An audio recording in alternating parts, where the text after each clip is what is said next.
Sećate se, pretpostavljam, takmičenja za pesmu Eurovizije pre nekoliko godina kada se uključio voditelj švedske državne televizije i pozdravio gledaoce na odličnom srpskom jeziku. On je jutros moj gost, Jovan Radomir, poznati švedski televizijski voditelj srpskog porekla.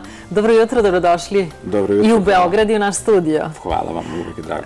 Pošto je ove godine pobedila švedska predstavnica Loreen sa pesmom Euforija, je tako? Tačno.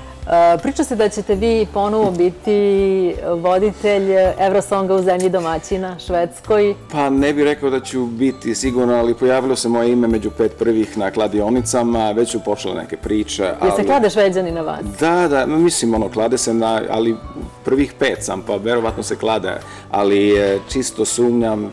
Prvo bi trebalo da naučim da pevam i da plešem da bi mogao da vodim Eurosong u Švedskoj, jer ovih zadnjih par godina ljudi koji vode naš izbor, to su uglavnom izvođači koji nauče da budu voditelji. Kod nas biste verovatno prošli, pošto fantastično govorite srpski. Hvala vam puno. I na opšte iznenađenje svoje vremeno kada je Beograd bio domaćin. Da. Međutim, ono što je zanimljivo je da vi radite i neke stvari koje se od vas ne očekuju. Evo, imam pred sobom ovaj srpski, odnosno balkanski kuvar, koji govori o balkanskoj hrani i ljudima. Da. Vi ste njegov autor. Tačno. Ova knjiga je izašla na sajmu u Göteborgu, na međunarodnom sajmu prošle godine. Ovu knjigu sam prvi put počeo da planiram 2008. kad je bio Eurosong u Beogradu, jer onda sam vodio tu delegaciju po našim restoranima i oni su se oduševili toliko i onda sam se setio toga, ajde da napravim, jer nas nema, mi smo nestali na mapi u Švedskoj, nažalost, zbog tih svih nekih problema.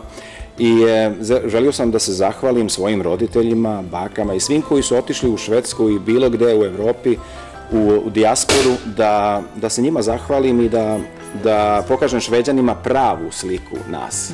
I kako su primili ovu našu srpsku kaloričnu hranu? Primili su, jer oni znaju, oni jedu, samo što ne znaju odakle to potiče. Svi Šveđani znaju za ajvar, svi znaju za ćevape, znaju za peskavicu, znaju za Karađorđevu. Tako da je vreme i da im opišem tu tradiciju i da im dam malo više suštine, tako da sad ćemo da štampamo 3. izdanje ove knjige. I na engleskom? Na engleskom dobili smo pitanja iz Australije i iz Engleske, ali meni bi bilo najdraže da se ona uradi na engleskom, ali da se pojavi ovde u Srbiji, jer ovo bi bilo odličan poklon ili suvenir nakon posete u Beogradu, u restoranima, da se ponese kući, da se pokaže šta smo jeli, šta smo pili i na koji način smo se družili. Dakle, ovdje imamo punjenu papriku, pasulj, krempite, ćevape, ajvar, sve to na švedskom jeziku, sve to za vaše švedske sugrađane. Dakle, hoću da vas pitam, neprekidno, često dolazite. Zbog čega ste sada došli u Beograd? Sad sam došao s jednom grupom bankara iz Švedske, oni će da imaju sednicu ovdje u Beogradu, ali ja ih vodim više gastronomski. Vi ste gastronomski vodič? Da, ovog puta jesam, pošto su oni čitali knjigu, kupili su knjigu i saznali su, ali nisu nikad bili u Beogradu i žele da isprobaju na licu mesta šta se jede, šta se pije i na koji način se druži ovde, tako da oni imaju svoju sednicu preko dana, a ja ću da ih vodim uveče po restoranima, ali isključivo lokalna jela i lokalna pića. Vi ste naš, dakle, promoter, da kažem, i naše gastronomije, i naše tradicije, i naše kulture. Pa obratite se i ovim ljudima iz Turističkog saveza Srbije. Dalo bi se tu sarađivati, pretpostavljam. Nadam se. Ali šta trenutno radite na švedskoj televiziji? Trenutno radim na sportu. Voditelj sam sportskog pregleda našeg.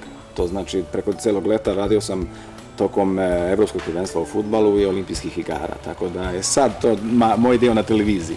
Imali ste dosta posla ovoga leta. Hvala vam lepo što ste odvojili vreme da dođete u jutarnji program.